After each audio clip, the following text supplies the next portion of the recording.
Alors, j'ai trouvé dans un site internet une réflexion intéressante. Ils disent Jéhovah, ce dernier né arrive à rendre ce dernier arrive à rendre le nom de notre Créateur, à gagner en popularité au sein de communautés, alors ils n'ont pas précisé qui, de racines messianiques et hébraïques. Cependant, cette prononciation présente de graves défauts linguistiques. Il faut savoir qu'un hébraïsant, un hébreu, un israélite ne pouvait pas prononcer avec sa bouche Jéhovah. C'est impossible. La vocalisation ne peut pas se faire. Mais je vais vous montrer tout ça. Le principe de base de ceux qui préconisent Jéhovah, ce rendu est basé sur des manuscrits en hébreu de l'Ancien Testament datant de la fin du Moyen Âge. Jéhovah est sorti au Moyen Âge, à cette époque-là, où il y avait beaucoup de choses qui n'étaient pas bonnes. Vous vous rappelez tout ce qu'il y a eu, hein, voilà. Et qui montre les 4 lettres pointées d'Adonai. Donc voilà le tétragramme. Et à l'époque, donc c'est les Massorètes qui ont décidé de dire, comme le nom de Dieu, il ne fallait pas le donner, il était sacré, il ne faut pas l'oublier. À l'époque, quand les Israélites, le grand prêtre rentrait pour offrir le sacrifice une fois par an et qu'il prononçait le nom de Dieu, à ce moment-là, tous les Israélites tapaient avec des cymbales, vous pouvez le retrouver dans la Bible, pour pas que le peuple entende le nom de Dieu, tellement qu'il était sacré ce nom-là. Il n'y a que le grand prêtre qui pouvait rentrer dans le très saint, qui pouvait lui seul prononcer le nom de Dieu. Et aujourd'hui, témoins de Jéhovah le sont à toutes les phrases, à tous les noms. Par contre, le nom de Jésus, lui, oui, on peut, parce que Jésus est devenu chair. Donc, Seigneur Jésus, merci. Seigneur Jésus, aide-moi. Seigneur Jésus, etc. Donc, qu'est-ce qu'ils ont fait? Pour dire que ce mot-là, c'était soit Elohim, Dieu, soit Adonai, Seigneur, ils ont mis les 3 lettres. Donc, ils ont mis Adonai, les 3 lettres. Et qu'est-ce qu'ils ont fait? Les traducteurs, ils ont dit, voilà, on récupère les voyelles et on va mettre les voyelles entre chaque lettre. Et ça fait, donc, tac, Jéhovah. E-O-A. Mais si c'était Elohim, ça aurait fait J-O-V. Les témoins de J-O-V. Les témoins de Jéhovah. Et il y a encore un autre terme. Il y a un autre terme, c'est J-U-V. Parce que dans Genèse, je crois que c'est I-U-E. Donc, bon, voilà. Alors, c'est vrai que Adonai, c'est ce qui a été le plus utilisé. Et c'est pour ça qu'ils ont décidé de l'appeler comme ça. Mais jamais les Massorètes, ils ont dit, ça, c'est le nom de Dieu qui s'appelle Jéhovah. Jamais ils ont dit ça. Ils ont dit, ça, c'est le Seigneur. Vous voyez la différence? Ce nom-là représente le Seigneur. Mais pour pas en plus le répéter, parce qu'en plus c'était long à écrire, et puis il fallait le garder secret, ils ont mis les petits pointeaux au-dessus pour dire A-O, E-A-O. Dans ces manuscrits donc, du codex, manuscrits et codex, il existe plusieurs cas où les points de voyelle pour Jéhovah, donc Yehovah ou en anglais Jéhovah, même en allemand, sont trouvés. Sur la base de ces faits, il est théorisé que les scribes qui ont produit ces manuscrits ont accidentellement conservé le nom Yehovah en ne supprimant pas les voyelles, les points voyelles. Or, cette hypothèse et cette logique présentent de graves lacunes. Comme le reconnaissent presque tous les érudits, ce nom est né d'une modification délibérée du texte hébreu, à la suite d'une traduction consistant à ne pas prononcer le tétragramme, comme l'indique Exode 27, « Tu n'utiliseras pas le nom de Dieu en vain ». Regardez ce que dit l'encyclopédie britannique. Elle dit « Après l'exil babylonien, les Juifs cessèrent d'utiliser le nom Yahweh pour 2 raisons. La première, c'est que alors que le judaïsme devenait une religion universelle, plutôt que simplement une religion locale, eh bien de ce fait, on parlait plus de Dieu, vous voyez, et donc Dieu a remplacé Yahweh, donc Elohim, pour démontrer la souveraineté universelle du Dieu d'Israël sur tous les autres dieux.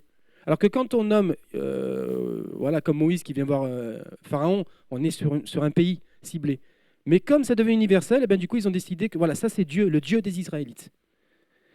Le deuxième point, c'est le nom divin était de plus en plus considéré comme trop sacré pour être prononcé. Il a donc été remplacé vocalement dans le rituel de la synagogue par les mots hébreux Adonai, mon Seigneur, qui a été traduit par Kyrios en grec, Seigneur, on l'a vu tout à l'heure avec Denis, dans la Septante et la version grecque de la Bible.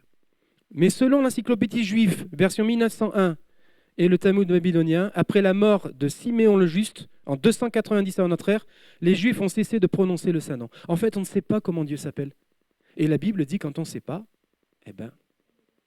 et voilà, l'humilité. Les témoins de Jéhovah, il leur manque l'humilité. Quand on ne sait pas, on ne dit pas que Dieu, c'est sûr, il s'appelle Jéhovah. Ça, c'est pas possible, parce que là, ça devient même un blasphème. Oui.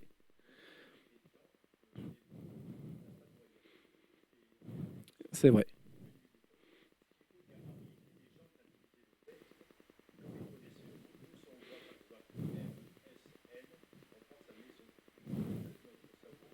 Mm. C'est vrai.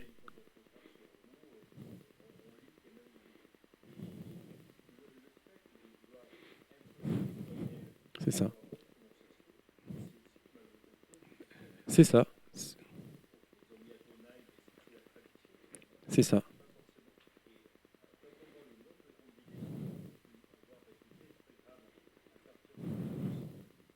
Oui, c'est ça. C'est ça. Exactement. Voilà, c'est vrai. Vous voyez, MDR, mort de rire. MDR, ça veut dire mort de rire. Mais le tétragramme ne veut pas dire Jéhovah. C'est pas, non, c'est pas ça. C'est pas pareil. Eh ben, ils ont voulu faire croire ça. Le tétragramme, c'est Jéhovah. Parce qu'il y a O-A-E. Voilà. La motivation derrière, regardez ce qui est écrit ensuite, la motivation derrière cette pratique ne venait pas de l'irrévérence, mais d'une vénération pour le nom. Les témoins de Jéhovah disent, ouais, ils ont voulu cacher le nom de Dieu, tout ça. Non, ils ont voulu, c'est parce qu'ils vénéraient ce nom qu'ils ne l'ont pas prononcé. C'est par respect qu'ils ne l'ont pas prononcé. Ils avaient peur que si cela était prononcé, quelqu'un pourrait mal l'utiliser ou blasphémer le nom très saint de Dieu. Cette décision de cacher ou de remplacer tétragramme par les points de voyelles invalides d'Adonai a conduit à Jéhovah, en anglais ou en allemand. Et d'ailleurs, regardez, toutes les études le confirment. L'encyclopédie juive dit, quand les érudits donc, ont commencé à étudier l'hébreu, ils n'ont pas compris que cela signifie réellement, ce que cela signifiait. Ils ont introduit le nom hybride Jéhovah. C'est l'encyclopédie juive qui dit ça. Hein. L'encyclopédie universelle juive dit, le père de l'Église Théodoré note que les Samaritains l'ont prononcé comme Yahvé et Origène l'a transcrit comme I-A-E, indiquant tous deux une vocalisation comme Yahweh, Yahvé, Yahweh. Le Vav produit un son W et pas V. C'est Jéhovah. Et d'ailleurs, le vrai nom de Dieu, ce serait Yahweh, parce c'est une conjugaison, c'est ça. C'est la respiration, c'est Yahweh. J'avais entendu un juif le dire, c'était magnifique. C'était Yahweh. C'est comme si on expirait et vous voyez, la parole dit, et Dieu dit. Eh ben c'est ça, c'est magnifique. J'ai eu des frissons, j'ai encore des frissons quand je vous le dis. L'encyclopédie collégiale dit que, alors je vais dire que la fin, au Moyen-Âge et plus tard, les voyelles du mot avec les consonnes de l'autre étaient mal interprétées comme Jéhovah. Jéhovah, l'encyclopédie Americana, Jéhovah, une prononciation erronée du nom du Dieu d'Israël dans la Bible. Alors attendez, je vous les mets au fur et à mesure, excusez-moi, voilà. L'encyclopédie, donc, elle poursuit aussi. La lecture de Jéhovah remonte au début du Moyen-Âge, encore une fois, et aurait été inventée jusqu'à récemment par Peter Galatin en 1518. On trouve aussi donc Pugge Fidei avec Raimondi Martin, parce que Témoin de Jéhovah l'utilise pour dire que voilà, vous voyez, ça vient vraiment de loin. Jéhovah est utilisé dans ces textes et on peut le dire. Bon, on n'a pas réussi à trouver qui était ce Raimondi Martin, parce qu'il faut savoir que chez catholiques, il y avait beaucoup d'infiltrations franc-maçonnes aussi.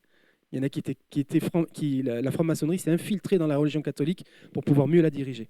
Mais bon, il faudra faire des recherches là-dessus. Réalisation dans notre traduction donc, contemporaine, ils disent il est donc regrettable que le nom ait été translittéré en allemand et finalement en anglais sous le nom Jéhovah. Cette forme de fusion représente les voyelles d'Adonai superposées aux consonnes à la place de Yahweh et les Juifs n'ont jamais eu l'intention de lire Yehoah ou Jéhovah. George Simpson dit « Jéhovah sous cette forme était inconnu des anciens Israélites. En fait, les érudits hébreux disent que Jéhovah aurait été impossible selon les principes stricts de la vocalisation hébraïque. Ils ne peuvent pas le prononcer parce que ça n'existe pas. Ce n'est pas possible. Le Dieu d'Israël était connu sous son nom approximatif, traduit en Yahweh. Une autre, l'église luthérienne dit « La preuve de la nature fabriquée de ce mot sont les deux voyelles qui apparaissaient sous le waw, qui est une impossibilité en hébreu. » Un peu plus bas, il est dit ce qui aurait pour résultat la forme incorrecte Jéhovah. Voilà, pardon, c'est là. Et enfin, le mot Jéhovah ne représente avec précision aucune forme du nom jamais utilisé en hébreu. Ce sont toutes des encyclopédies, ce sont des gens qui ont fait des études, ce sont des théologiens, des gens qui ont fait plusieurs années d'études de la Bible, de l'hébreu, du grec. Ces gens-là disent ça. Le Collège central, ceux qui ont écrit la Bible, n'ont jamais fait d'études en théologie. Ils ont étudié les brochures des témoins de Jéhovah. Même Russell, même Rutherford, même tous ces gens-là, une fois, il était posé la question à un tribunal, est-ce que vous avez fait des études en théologie ? Non. Ils n'ont pas pu dire oui. Et pourtant, ils se permettent voilà, regardez, on va y arriver. Donc, que disent les témoins de Jéhovah ? Là, c'est leur livre. Hein. Nom personnel que le seul Dieu s'est lui-même donné. Voilà. Le nom Jéhovah, la traduction du tétragramme hébreu, qui signifie « il fait devenir ». Non, c'est Yahweh, c'est pas Jéhovah. Yahweh, oui, mais Jéhovah, non. Alors, j'avance un peu, pour Natacha, elle a un peu le temps. Ah, ben, on va passer à ça. T'as vu, j'ai avancé de 3 diapos. Hein. Pourquoi l'imposer comme le vrai nom de Dieu? Pourquoi témoin de Jéhovah impose Jéhovah? C'est vrai, hein? On est là, alors nous on dit merci Seigneur, merci Jésus, oh là là, on est baptisé au nom de Jésus, on fait tout au nom de Jésus. Et eux, c'est non. Jéhovah, Jéhovah, Jéhovah, tout le temps, tout le temps, tout le temps. Regardez, parce qu'ils prennent le texte d'Isaïe 43, 10. Vous êtes mes témoins, dit YHVH. Mais eux, de partout, ils ont mis à la place YHVH, ils ont mis Jéhovah. Donc vous serez mes témoins futurs, dit Jéhovah. Vous êtes mes témoins, pardon. Mais voilà, dit Jéhovah.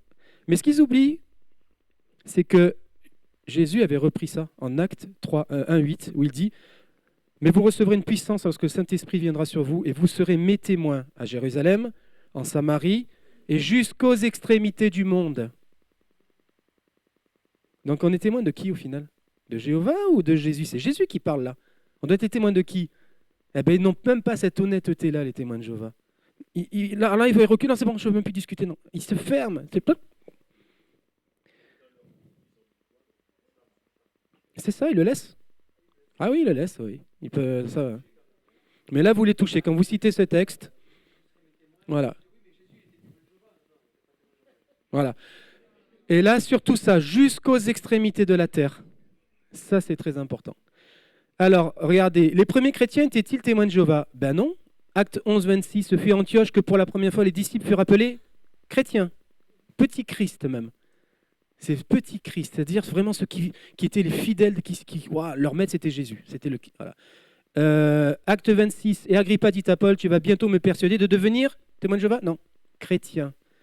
Et si quelqu'un souffre comme chrétien, qu'il n'ait point honte, mais plutôt qu'il glorifie Dieu à cause de ce nom. Alors ça, c'est un texte énorme que vous pouvez montrer. 1 Pierre 4, 16. Mais si quelqu'un souffre comme chrétien, pas comme témoin de Jéhovah, qu'il n'ait point honte, car il glorifie Dieu à cause de ce nom. Pour sa part, Philippe descendit de la ville de Samarie, se mit à prêcher Jéhovah? Non, le Christ. Donc les premiers chrétiens prêchaient-ils Jésus ou Jéhovah? Eh bien non, ils prêchent Jésus. Chaque jour dans les temples et dans les maisons, de maison en maison, ils continuaient sans arrêt à enseigner, à annoncer la bonne nouvelle concernant le Christ. Ah pardon, alors le premier c'est Acte 8, 5. Le deuxième c'est Acte 5, 42. Le troisième c'est Hébreux 3, 1. En conséquence, frères saints, participant à l'appel céleste, considérez l'apôtre et le grand prêtre que nous confessons, Jésus. Et enfin, Révélation 24. Oui, j'ai vu les âmes de ceux qui ont été exécutés à la hache à cause du témoignage qu'ils rendaient de Jéhovah? Non, de Jésus. Là, le collège central n'en parle jamais de ces textes. Hein. Jamais ils vont les sortir dans les tours de garde. Hein. Le livre Apocalypse, donc Révélation, chapitre 17, dit « Mystère, Babylone la grande, mère des prostitutions et des abominations sur la terre. Alors je vis la femme ivre du sang des saints et du sang des témoins de Jésus. » C'est pas beau ça? Ça, c'est écrit comme ça, donc ça, vous pouvez l'utiliser. Révélation 17, 5 à 6, c'est verset 6. Les témoins de Jésus. C'est pour ça qu'il y en a, quand ils étaient, les étudiants de la Bible, quand ils ont vu JW sur le tract, ils se croyaient que c'était Jesus Witnesses. Et non, et là, Rutherford annonce, nous serons les Jehovah's Witnesses. Pouah, ben, il y en a encore qui sont partis. Mais tant mieux, hein, parce qu'ils ont été sauvés, ces gens-là, qui sont partis, qui ont eu le cran de partir. Parce qu'il faut du courage pour partir. Hein. Il faut vraiment du courage. On continue. Acte 2, 32. Les disciples de Jésus étaient-ils des témoins? Étaient témoins de quoi? Alors ça, c'est très important. Les témoins, ils sont témoins de Jéhovah. Mais en fait, c'est pas ça que Jésus a demandé. On doit être témoin de la résurrection de Jésus. Dieu a ressuscité ce Jésus. Nous sommes témoins de cela. C'est pour ça qu'on est témoins de Jésus. Parce qu'on dit Jésus est ressuscité. C'est ça la vérité. On n'est pas juste témoin de Jéhovah, mais alors, quoi, Jéhovah est ressuscité? Qu'est-ce que tu dis là? Non, moi je suis témoin de Jésus parce que je dis que Jésus, il était là et maintenant il est dans le ciel. Et il va redescendre bientôt pour nous sauver. Voilà, je suis témoin de ça. Et pareil, Acte 4, 33, avec une grande puissance, les apôtres furent les témoins de la résurrection du Seigneur Jésus. Les anges, sont-ils témoins de Jéhovah ou de Jésus? Révélation 19, 10. Alors je suis tombé devant les pieds pour l'adorer, mais il me dit, attention, ne fais pas cela, car je ne suis que ton co-esclave et celui de tes frères qui possèdent cette œuvre. Rendre témoignage à Jésus. Adore Dieu, en effet, rendre témoignage à Jésus, c'est ce qui inspire la prophétie. Et c'est là qu'on comprend pourquoi les témoins de Jéhovah, quand ils annoncent une prophétie, ne se réalisent pas. Parce qu'ils sont témoins de Jéhovah. qui n'est pas un bon nom d'ailleurs, je vous le verrai après. Jean 17, l'Esprit Saint aussi, il annonce, il est témoin de Jésus. Regardez, c'est Jean 15, 26. Quand arrivera l'Esprit que je vous enverrai, donc c'est Jésus qui parle, de la part du Père, l'Esprit de vérité, celui-là témoignera de mon Père? Non, à mon sujet. Il témoignera de moi, de Jésus. Donc on doit vraiment être témoin de Jésus, nous aussi. Et Dieu lui-même, vous avez vu, j'ai pris l'ordre, on arrive à Dieu là. Dieu lui-même est témoin de Jésus, son Fils. Il dit en 1 Jean, si nous recevons le témoignage que rendent les hommes, le témoignage que rend Dieu est plus grand, car voici le témoignage que Dieu rend, le fait qu'il a témoigné au sujet de son Fils. Et un peu plus belle, il dit, l'homme qui n'a pas foi en Dieu a fait de lui un menteur parce qu'il n'a pas mis sa foi dans le témoignage qui est rendu, que Dieu, en tant que témoin, a rendu au sujet de son Fils. Donc finalement, c'est grave, parce qu'un témoin de Jéhovah qui est témoin de Jéhovah, il fait Dieu menteur. Parce que Dieu, il a dit, moi je suis témoin de mon Fils. Et je vous soyez vous aussi témoin de mon Fils. Il est ressuscité, il est venu pour vous. Ma parole est devenue chair, comme a dit Denis. Ça m'a coûté. Hein. J'ai fait que ma parole devienne chair. Il s'est coupé, Dieu, à un moment. Et puis il a souffert le martyr pour nous. Hein. Donc on ne peut pas dire qu'on est témoin de Jéhovah. Ainsi, comme on l'a vu, je ne vous ai pas mis les vidéos, je suis désolé. Hein. Donc ça, c'était le texte d'avant. Voilà. Et ça, c'était le texte juste après où Dieu dit qu'il est témoin lui-même de son Fils. Ainsi, les premiers chrétiens, les anges, l'Esprit Saint, Dieu et Jésus-Christ lui-même sont tous témoins de Jésus. Même Jésus, il dit qu'il était venu pour rendre témoignage à la vérité. Et la vérité, c'était lui. Ainsi, les premiers...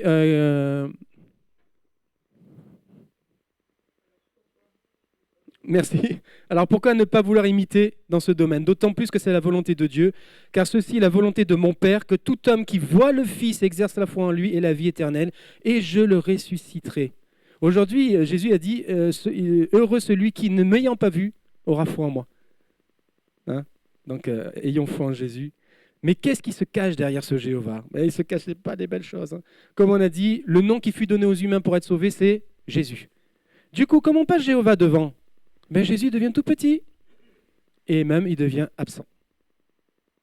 On met tout sur Jéhovah, on capitalise sur le nom Jéhovah. Mais non, mais tu te perds. L'apôtre Paul dit, j'ai peur que ce soit en vain. Vous courez les montagnes, vous courez ci, vous courez là, mais j'ai peur que ce soit en vain. Vous avez un zèle dévorant, mais pourquoi?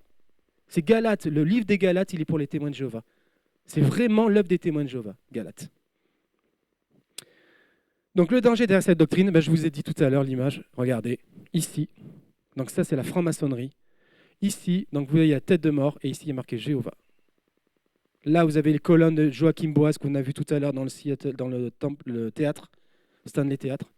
Et là, regardez, donc c'est une toge, on appelle ça. Vous voyez, il y a les pieds là, ici. Donc ils se mettent comme ça, il y a la toge devant, ils doivent faire un pas comme ça. Ils passent devant le cercueil où il y a marqué Jéhovah, et ensuite ils font comme ça.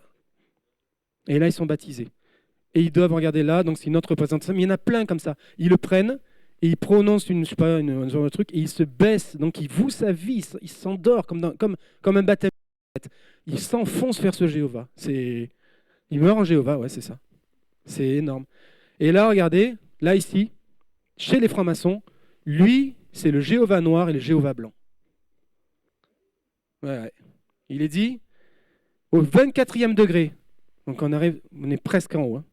On explique à la personne que le système des deux principes de la divinité, figuré par une image appelée le grand symbole de Salomon, où on y voit les deux vieillards de la Kabbale, le Dieu de la lumière et le Dieu des reflets, le Dieu de la Kabbale, hein, pas le Dieu de la Bible, hein, le miséricordieux et le cruel, le Jéhovah blanc et le Jéhovah noir. Bon. Là aussi, j'ai des frissons, hein, parce que ça ne me plaît pas. Hein. Et enfin, juste à côté, donc là, vous avez une autre représentation, ici. Ici, là, le nom Jéhovah, il est ici, là, voilà. Mais ça se fait toujours. Hein. Ça, c'est des choses qui se font toujours. Voilà. Je vais laisser la place maintenant à Natacha. La nature de Jésus dans la Bible.